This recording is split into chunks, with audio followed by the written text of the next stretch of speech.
آیا تاسې اورېدلي چې د ازموینو ملي ادارې د ازموینو سیستم له انساني لاسوهنې خوندي دی؟ هو، حتماً به مو اورېدلي وي، خو راځئ چې نن یې درباندې عملي وګورو چې په دغه سیستم کې څنګه د یو ګډونوال آی ډي کارت، پوښتنو کتابچه، حاضري او د ځوابونو ورقه چاپ او د کوم سیستم له لارې سمو ځوابونو ته نمرې ورکول کیږي چې د انساني دخالت څخه بشپړ خوندي دی. دا هغه سیستم دی چې د ازموینو ګډونوالو ته یو ځانګړی آی ډي نمبر ورکوي.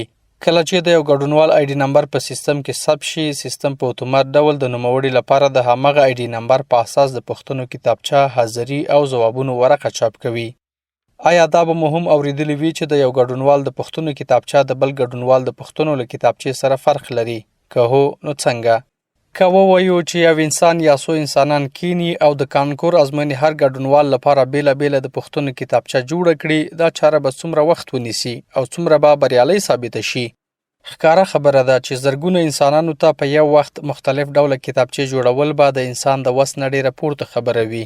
له نیکه مرغه ازموینو ملي اداره کې دا چاره د یو پرمختللي سیستم له لارې پر مخ وړل کیږي چې هغه د چاپ د اثر ماشینونه دي. ومو لیدل چې دا چاره په څومره ښه شکل او اسانه طریقه ترسره کیږي. آیا دا چاره د انسان په وس پوره ده؟ ښکاره خبره ده چې ستاسې ځواب به منفي وي. بالکل همداسې ده، دلته د انسان له وسه پورته کار په ډېرې اسانۍ او خوندي ډول ترسره کیږي. راځئ چې بلې برخې ته لاړ شو او وګورو چې دغه سیستم ستاسې سمو ځوابونو ته په کوم ډول نمرې ورکوي. کله چې ازموینه بشپړه شوه، ستاسې د پوښتنو کتابچې، آی ډي کارتونه، حاضري او د ځوابونو پاڼې ازموینو ملي ادارې ته په خورا خوندي شکل سره راوړل کیږي. په دې مرحله کې ستاسې د پوښتنو کتابچې، آی ډي کارت او حاضري په محفوظ ځای کې ساتل کیږي. لکه څنګه چې په یو وخت کې زرګونه ګډونوالو ته د مختلفو پوښتنپاڼو جوړول د انسان د وس خبره نه ده، نو همداشان د زرګونه ګډونوالو ځوابپاڼو ته د نمرو ورکول هم د انسانانو په لاس له ستونزو ډک او له ځنډ او خنډ به خالي نه وي. نو دا چاره به څنګه ترسره کیږي؟ ازموینو ملي اداره د سیمې په کچه یو پیاوړی سیستم لري چې دغه سیستم له لارې په ډېره چټکۍ سره په داسې حال کې نمرې ورکوي چې د انسان لاسوهنه پکې امکان نه لري.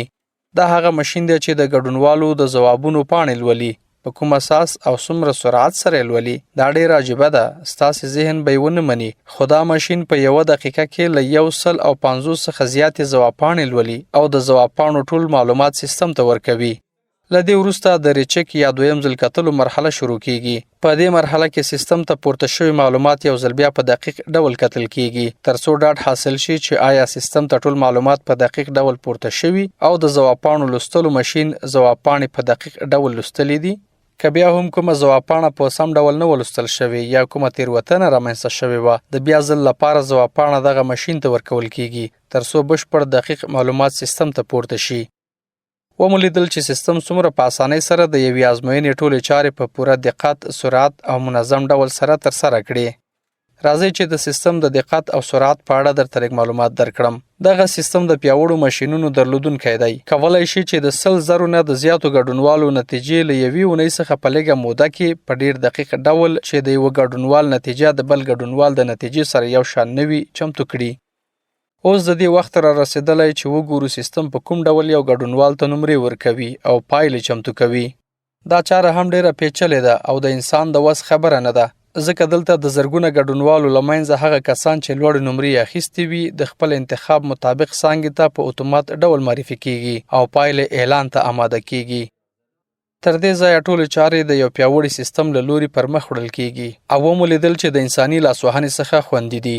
دلته سیستم موږ ته یوازې په یو فایل کې نتیجه په لاس راکوي چې موږ یې صرف د ګډونوالو د خبراوي په موخه د نشر او خپرېدو صلاحیت په غاړه لرو.